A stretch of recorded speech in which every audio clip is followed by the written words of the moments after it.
여러분 안녕하세요, 딴입니다. 오늘도 또 열심히 땀을 흘리고요, 온몸이 젖어가지고 깨지지한 모습으로 여러분 앞에 또 이렇게 소개를 드리는데 죄송한 점 양해를 부탁드리고요. 오늘도 열심히 일을 했습니다. 오늘은 태국에 살면서 제가 느끼는 점, 태국에서 요즘 너무 힘이 들어가지고, 힘이 들다는 거는 이제 수입이 너무 적고 보람이 없다는 뜻이 되겠죠. 하는 일보다 이 프로핏도 없고 정말 뭘 갖고 지금 먹고 살아야 될지 이렇게 좀 걱정이 약간 될 정도로 수입이 많이 줄었습니다. 한 10년 안에 내가 뭘 했나, 지금 어떤가, 또 앞으로 어떻게 될 것인가 이렇게 생각해 보니까 뭐 그게 꼭 좋은 것만 있는 것은 아닌 것 같아요. 제가 10여 년 정도 전에 먼저 이제 한국에서 화장품 같은 것을 이제 수입을 했습니다. 수입을 해가지고 도매를 공급을 했거든요. 처음에는 이제 한 번에 제가 이제 제조를 하거나 OEM으로 만들었거나 아니면은 뭐 대량으로 사와가지고 이렇게 판매도 해봤는데, 판매를 가지고는 제 역량이 이게 영업적으로는 되지 않는 것 같아요. 물론 이제 저뿐 아니라 우리 태국 식구라든가 와이프가 해야 되는데 그런 것들이 마땅치 않고, 또 제가 할 분야가 이제 조금 한국에서 수입을 많이 해가지고 도매로 파는 게 어떻겠는가 해서 도매를 많이 했었습니다. 그래서 다니다 보니까 이제 도매상들에서 한국에 유행하는 화장품 이런 것들을 이제 대량으로 뭐 1000개, 2000개, 뭐 많을 때는 뭐 좀 그 이상으로 주문을 하면 제가 이제 수입을 해가지고요, 이쪽에다 이제 도매를 공급을 하는 거죠. 이렇게 해서 팔기 시작했는데 처음에는 굉장히 잘 팔았어요.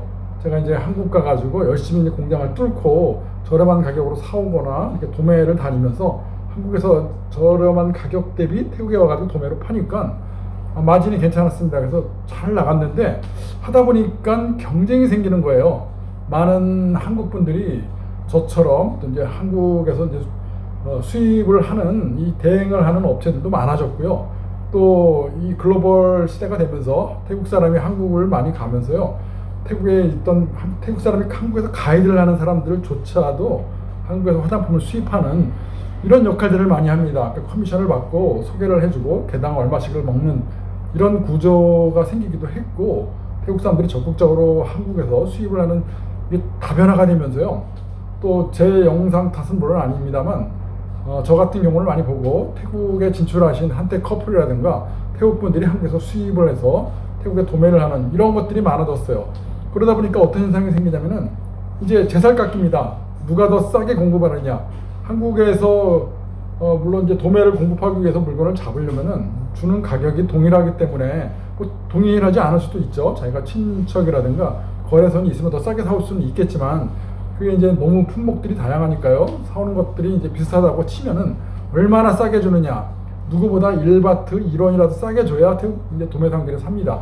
이 경쟁이 심하다 보니까 너무 심해져가지고 나중에는 안 되겠더라고요. 잘하시는 분, 물론 이제 자금력이 풍부하고 경험도 많고 태국에서 한국에서 또 양쪽에서 경력이 많으셔가지고 경험이 많아가지고 싸게 사오시는 분들은 뭐 당연히 프로페셔널이니까 그분들은 이길 수 있고 지금도 잘 하고 계시지만, 이제 초보자라든가 저처럼 잘 모르는 사람들은 경쟁이 어려웠어요. 그래서 그 사업은 도저히 안 되겠다 싶어가지고 점점 멀어졌고, 그 다음으로는 태국에서 직접 제조를 해봤습니다.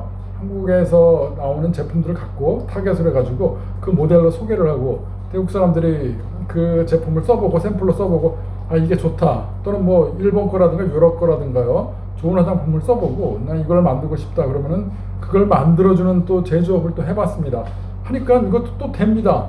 돼가지고 제가 또 한국 사람이 한국에서 재료를 사온다거나 뭐 유사한 디자인 케이스부터 해가지고 많은 것들을 한국처럼 만들어서 팔았는데, 물론 뭐 꼭 한국처럼만 해서 되는 건 아니고요, 태국 사람들이 원하는 거 태국 스타일도 많이 했습니다. 이렇게 하니까 이것도 또 장사가 처음엔 좀 됐어요. 그런데 또 아니나 다를까 한 1년, 2년 정도 지나니까 또 많은 사람들이 저처럼 또 화장품을 만듭니다. 이게 꼭 저처럼 한국 사람만 만드는 게 아니고 태국 사람들도 똑같아요. 경기가 어려워지고 시국이 어려워지니까 이 사람들도 소규모로 만들어가지고 싸게 팔고, 또 이런 출혈 경쟁이 시작이 됐습니다.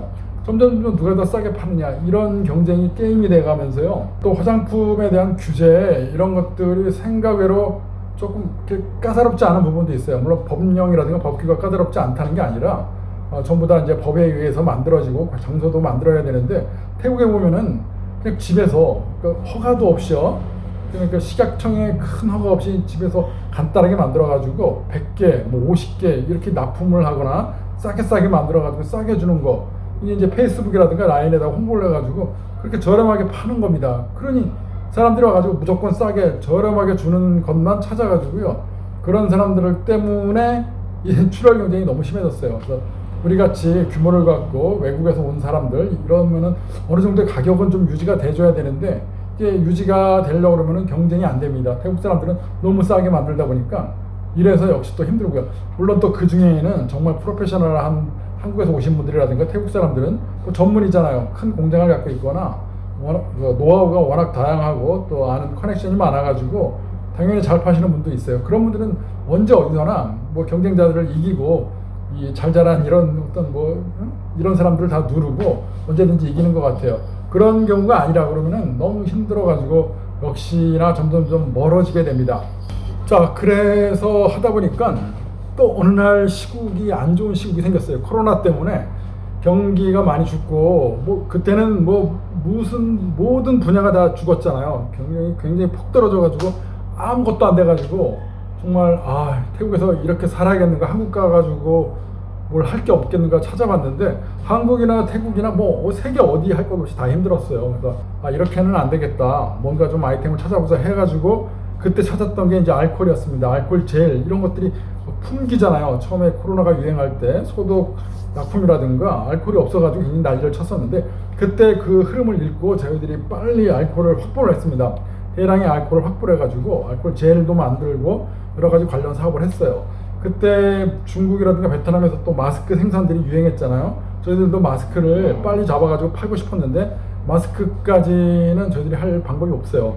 왜냐면은 태국에도 이 돈이 많고 자금이 돼가지고 중국이나 베트남에서 통째로 사오는 사람들이 워낙 많아요. 그러니까 그런 식으로 경쟁을 하면은 저같이 이제 소규모 이런 자영업자 이런 사람들은 경쟁이 안 되고요. 저희만의 어떤 특징을 갖고 있고 제조업을 하다 보면은 만들 수 있으니까 그 사람들은 돈은 있지만 만드는 것들이 잘 모르니까 힘들고 저희들이 알코올 가지고 소독약이라든가 젤을 빨리 만들어 가지고 공급을 해가지고 그렇게 연명을 하면서 태국에서 버텼는데요. 이제 그것도 조금 지나니까요. 너무 경쟁들이 많아지니까 이제 값이 떨어지기 시작했고요. 또 한 2, 3년 지나면서 코로나가 잠잠해지니까 그때는 또 이제 무용지물이잖아요. 그래서 알코올이 지금 다 남아가지고 뭐 버리는 정도로 그렇게 돼서 다시 또 힘들어집니다. 그러면서 화장품을 계속 저희들이 꾸준히 제조를 하는데 그것도 아까 말씀드린 것처럼 너무 저가에 저렴하게 소량으로 만드는 이 태국 사람들이 많아져가지고 경쟁이 어려웠고 또 한국에서 오신 분들도 너무 그 출혈 경쟁들이 심해가지고 싸게 누가 더 조금이라도 더 싸느냐 이러다 보니까 이게 마진이 안 남아요. 그래서 너무 힘듭니다.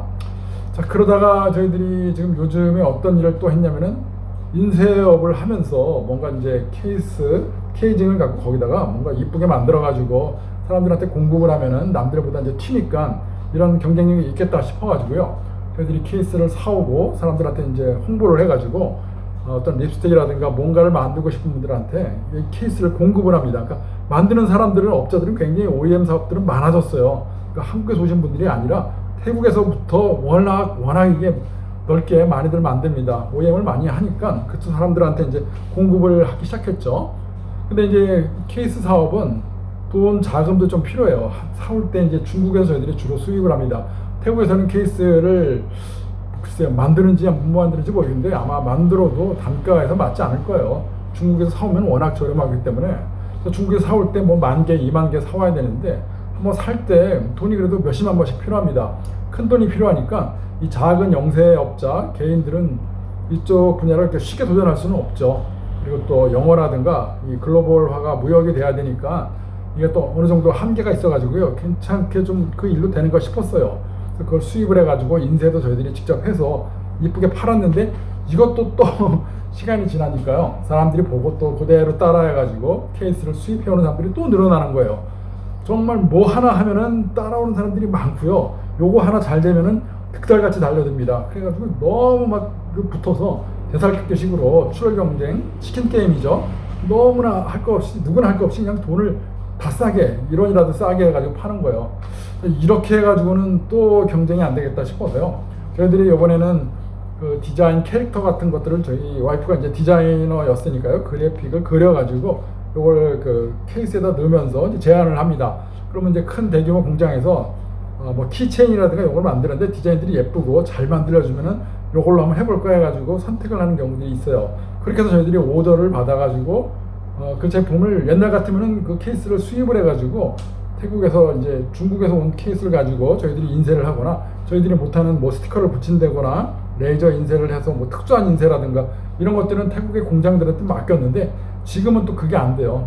중국이 경기가 힘들다고 하잖아요. 아마 중국이 경기가 안 좋아가지고 중국에서 그 만들어서 제조를 해서 이제 그래픽을 넣고 이렇게 해서 통째로 수입을 하는 경우가 너무 저렴해졌어요. 그렇게 해서 저희들이 이걸 도매로 왕창 가져와가지고 태국에다 공급을 하는 이런 걸 하는데요. 요것도 또 얼마나 갈지는 모르겠어요. 요거는 아까 말씀드렸다시피 이제 자금력이 좀 필요합니다. 한번 수입할 때 뭐 수십만 바에서 100만 바, 몇 천만 원씩은 필요할 때도 있어요. 그렇게 대량으로 와가지고 공급을 해야 되니까 작은 업체들이 쉽게 덤비지 못하기 때문에 아직은 경쟁력이 있는 것 같아요. 근데 아마 요것도 돈벌이가 좀 되고 소문이 타고 잘 된다 싶으면은 태국 사람들이 그냥 둘 것 같지가 않아요. 너무 많이 달려들어가지고 경쟁이 너무 심해져가지고 또 언젠가는 또 힘들어질 것 같습니다. 자, 그래서 제가 드리고 싶은 말씀은요, 한국에서 많이 오셔가지고 태국에서 뭔가 장사를 하거나 영업을 하시거나 제조업을 하시거나 저 같은 경우입니다. 제가 다른 식당업이라든가 요식업 뭐 이런 서비스업에 대해서는 잘 모릅니다만 제조업을 한 10여 년 정도 이렇게 하다 보니까 뭔가 잘 되고 뭔가 좀 할만하다 싶으면은 득달같이 다 전부 다 달려듭니다. 여기에는 뭐 글로벌뿐 외국인, 한국인을 포함해가지고 이런 사람들뿐 아니라 태국 사람들 자체도 왕창 달려들어요. 태국의 경기가 안 좋으니까 많은 사람들이 할 일이 없나 해가지고 소규모 자본을 갖고 이런 쪽으로 계속 두드려서 오기 때문에 경쟁을 하는 수밖에 없어요. 제가 뭐 유튜버 이런 분들을 이렇게 보는데요. 가끔씩 보면은 잘 되시는 분들이 있잖아요. 영업이 잘 되고 그동안 뭐 한국에서 갖고 온 걸 갖고 잘 됐고 또 외국에서 수입하거나 이런 걸 했는데 잘 됐다. 이런 분들은요. 반드시 뭔가 경쟁이 생깁니다. 그래서 제 생각에는 태국에서 뭔가 조금 될 만하다, 되겠다 싶은 것들은 좀 조용히 있는 게 나은 것 같아요. 보여주지 않고 남들한테 내가 뭐 자랑할 건 아니지만 내가 이렇게 해서 잘 살고 있습니다 라고 할 필요가 전혀 없는 것 같아요. 솔직히 저도 그렇습니다. 지금 이런 말들을 여러분들한테 드릴 필요가 없는 것 같아요. 먹고 살려고 그러면 제 거만 제가 꼭 이렇게 하고 좀 숨어가지고 나오지 않고 두문불출해가지고 내 일 먹고 사는 게 더 급한 거지, 이걸 막 조금 된다 그래가지고 내가 이거 됩니다, 나 돈 벌었습니다, 이거 됩니다, 이렇게 하는 거는 굉장히 바보 같은 짓이고 하지 말아야 될 일 같아요.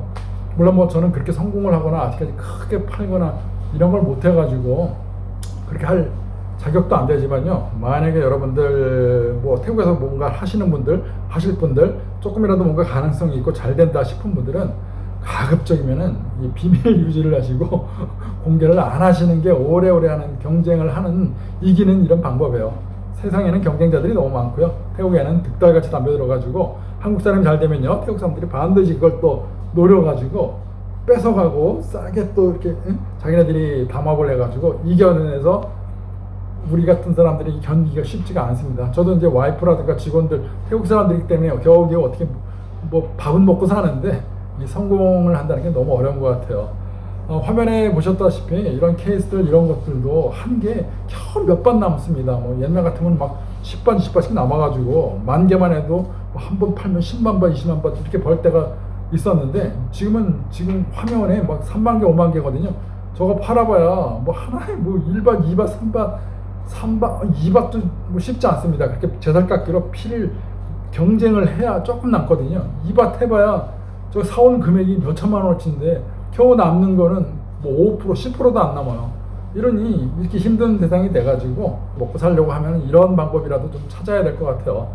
아무튼 꾸준하게 노력을 하고 내가 알고 있는 노하우를 크게 발설하지 않는 거, 이게 태국에서는 꼭 필요하지 않나 싶습니다.